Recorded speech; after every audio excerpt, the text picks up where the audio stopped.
Hola otra vez. Sin más palabras, sin más preámbulos, directos al meollo, que hoy tengo prisa.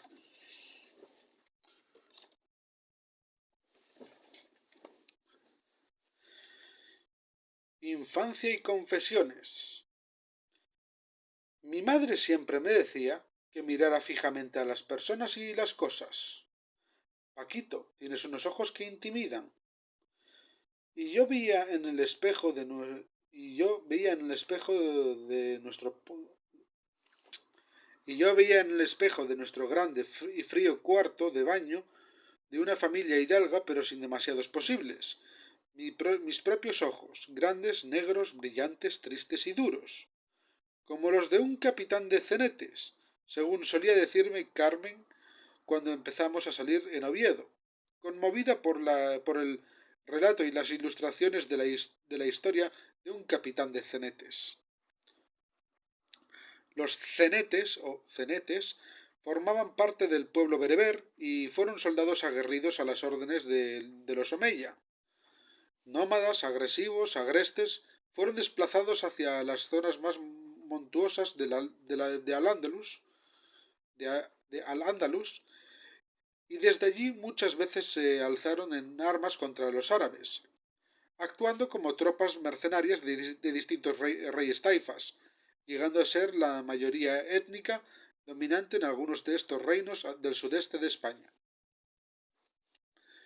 Yo pude conocerlos en su propia tierra, a lo largo del Magreb, especialmente los seminómadas del Rif, y puedo dar fe de su valor que llegaba al desprecio de vida propia y ajena. Paquito, tienes unos ojos que intimidan, y no es que yo intimidara a mi santa madre, a la que reservaba y reservo buena parte de mi capacidad de querer, casi tanta como la que reservo a mi querida España. Algo en común he percibido a lo largo de mi vida entre mi madre y España, dos poderosas y frágiles, alegres y entristecidas, inmaculadas mujeres que no siempre han tenido ni la vida ni la historia que se merecían. Lo vieron mis ojos desde que vieron. Paquito, si alguna vez tienes un problema, mira de frente, tanto al problema como a los que te lo causan. Mi madre confiaba en el poder de mis ojos magnéticos, decía, y en sus labios y en sus labios me gustaba hasta que me llamara Paquito, diminutivo que me irritó desde que fui consciente del uso no siempre cariñoso que los demás hacen de nuestros diminutivos. No comprendía por qué mi primo, Francisco Franco Salgado Araujo, todos le llamaban Pacón, y a mí Paquito, aunque él fuera algún año mayor que yo y, desde luego, mucho más alto y corpulento. ¿Acaso la grandeza de los hombres se mide por su edad y su estatura? Somos como creemos ser, y hay que rechazar la mirada interesadamente disminuidora de los demás. Principio válido no solo para las personas, sino también para los pueblos. España ha sido víctima de la mirada reductora de los otros y de su apocamiento para creer firmemente en sí misma. Ha sido tarea de españoles de bien y modestamente la mía inculcar que la estatura de los pueblos no la marcan sus límites, sino la sombra que proyectan sobre la historia.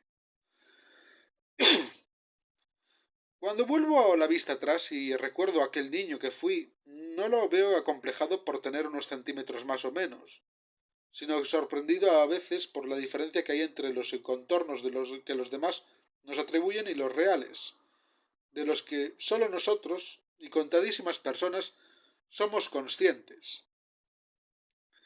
Nací en el Ferrol a las 12:30 de la madrugada del 3 al 4.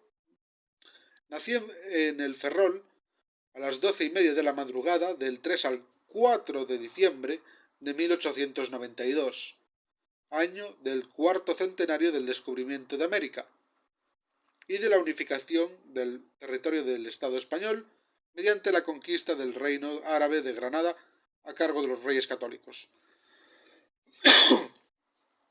Fui bautizado el 17 del mismo mes en la parroquia castrense de San Francisco, con los nombres de Francisco, Paulino, Hermenegildo, Teodulo, hijo del contador de navío don Nicolás Franco, y de Pilar Bahamonde,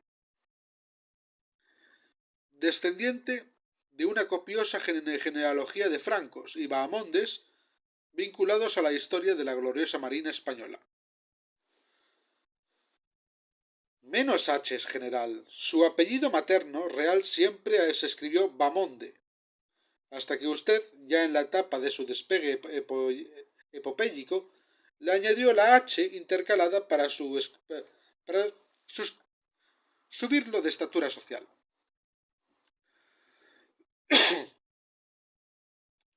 La familia paterna se había instalado en el Ferrol desde 1737, a través de don Manuel Franco, gaditano, proveedor de la flota y casado con María de Viñas Andrade, dama de una ilustre familia gallega. Mucho se ha especulado sobre el origen del apellido Franco, adoptado según dicen por judíos conversos, aunque nada se haya podido probar sobre el origen hebreo de mi familia paterna, sino que el apellido fue generalmente aplicado a emigrantes europeos instalados a lo largo del Camino de Santiago desde los siglos XI y XII. Declarados exentos, francos, libres en suma de las cargas que podían caer sobre los del país. Ya es suficiente antigüedad la de 8 o 9 siglos para que me entristezca por un posible origen no español de mi linaje. Pero en esos 8 o 9 siglos los francos estuvieron siempre al servicio de España y muy especialmente de la Marina. Y por si faltara peso a esa aseveración, ahí está el linaje de mi madre, Pilar Bahamonde y Pardo de Andrade, con el árbol genealógico lleno de poderosas ramas, Bermúdez de Castro, Tenreiro, Losada, Basanta y Taboada. Si mi padre era contador de navío, siguiendo una tradición de francos vinculados a la intendencia de la Armada, mi madre era hija también de un intendente, don Ladislao Bamonde, Ortega de Castro, Montenegro y Medina, y mi abuela era una Pardo de Andrade, Coquelín y Soto. No es de extrañar este encuentro entre dos escuadras genealógicas tan similares, porque el Ferrol era bastión fundamental de la Marina española. Y desde la pérdida del Peñón de Gibraltar, la piedra de toque de la dignidad patria en mares cercados por la ambición británica. Los ingleses habían tratado de apoderarse del Ferrol en 1800 y en 1805, pero la ciudad supo defenderse y en cierto sentido adquirió conciencia de avanzadilla de la capacidad de resistencia de España. De ahí la preponderancia social de los marinos y sobre todo del cuerpo general de la Armada. El Ferrol siempre conservó una sensibilidad especial para las victorias y las derrotas de España. Mis padres habitaban en una casa de propiedad de la calle de la María, casa típica ferrolana, con amplias galerías acristaladas, 3 pisos y un desván. Allí fuimos naciendo los hermanos Franco Bahamonde, Nicolás en 1891, yo en 1892, Pilar en 1894, Ramón en 1896 y Maripaz Pacita en 1898, aunque breve fue su vida porque murió en 1903 de una calentura que los médicos no supieron atajar. Mi madre siempre dijo que a lo largo de los 4 meses de agonía oía un roce en el pulmón cuando acercaba la oreja a aquel cuerpecillo que achicaba día a día, menos los ojos, vivos como los míos, verdes como los de mi hermano Ramón. La casa de la calle La casa de la calle María era lo suficientemente holgada como para que mis padres alquilaran los bajos a una señora de mediana edad que vivía con una hija soltera. En el primer piso, para facilitarle la ascensión, vivía mi abuelo materno, Ladislao, y cuando mi madre se quedó sola también se trasladó a esa planta. Compartí habitación con Ramón hasta que nos separó mi ingreso en la Academia Militar de Toledo en 1907. Pero por la corta distancia de nuestras edades, todos los hermanos crecimos al unísono y tuvimos vivencias casi comunes. Nicolás siempre prefirió estar en la calle. Yo no la rehuía, pero me gustaba pasar largas horas junto a mi madre en el salón, mientras ella hacía sus labores y me contaba historias felices de hijos buenos que siempre volvían a casa a tiempo de recoger el último suspiro de su madre. Pilar y Ramón trapisondeaban por el desván, intrépida y rebelde ella, y fantasioso y imprevisible él, rasgos de carácter que conservarían toda su vida.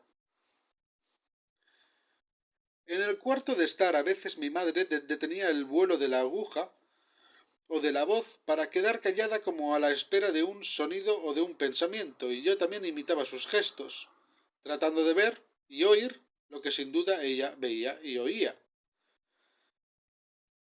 De todas las piezas de la casa es la que puedo reconstruir pieza por pieza en mi memoria. La gran mesa velador ovalada de que había en el centro, su tapete de terciopelo verde oscuro, cubierta con los últimos números de ABC o de blanco y negro, luego la estampa, crónica o el correo gallego, donde mi madre seguía día a día los hechos de armas o aventura en los que nos veíamos envueltos Ramón y yo. Un sofá, una imagen del Sagrado Corazón, patético, pero confortado por la intensa piedad de mi madre, un pequeño cuarto biblioteca adosado donde trabajaba la costurera cuando venía a casa un día a la semana, y sobre todo la presencia de mi madre, equilibrada, sonriente, propicia.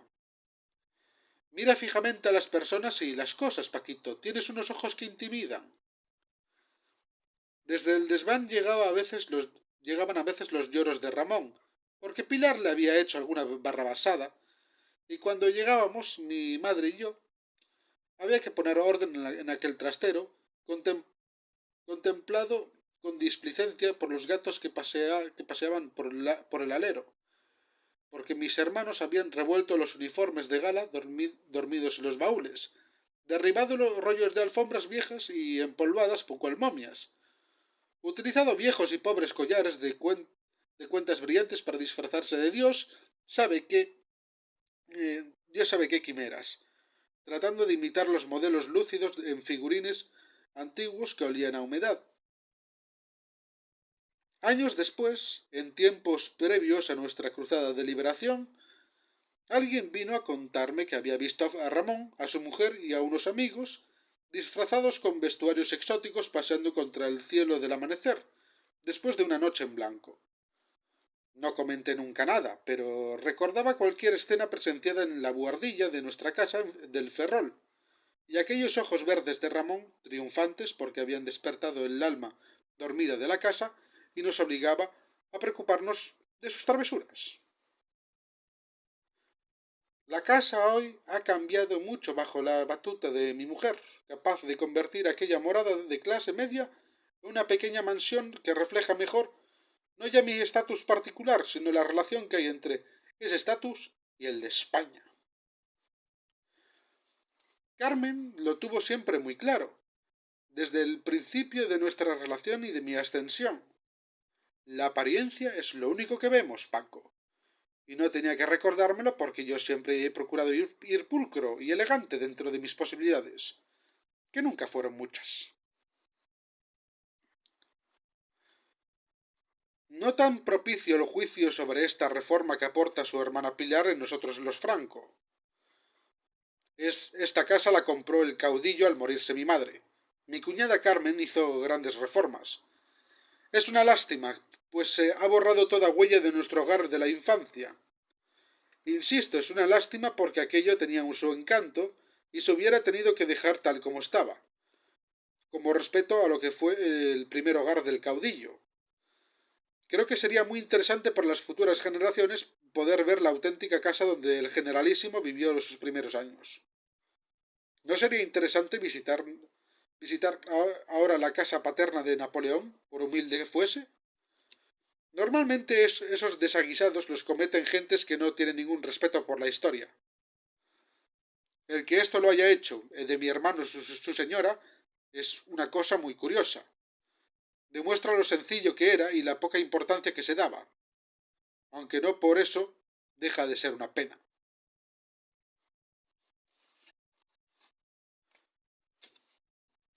Y lo vamos a dejar aquí.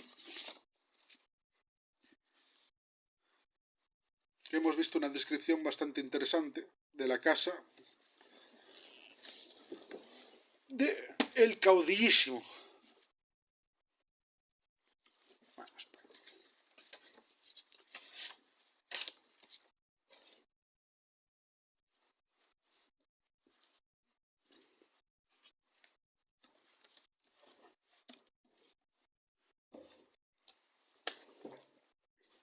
No os suscribáis, no le deis a like, no comentéis, por supuesto no compartáis este vídeo, que os lo chapan porque es de Franco. Sed felices.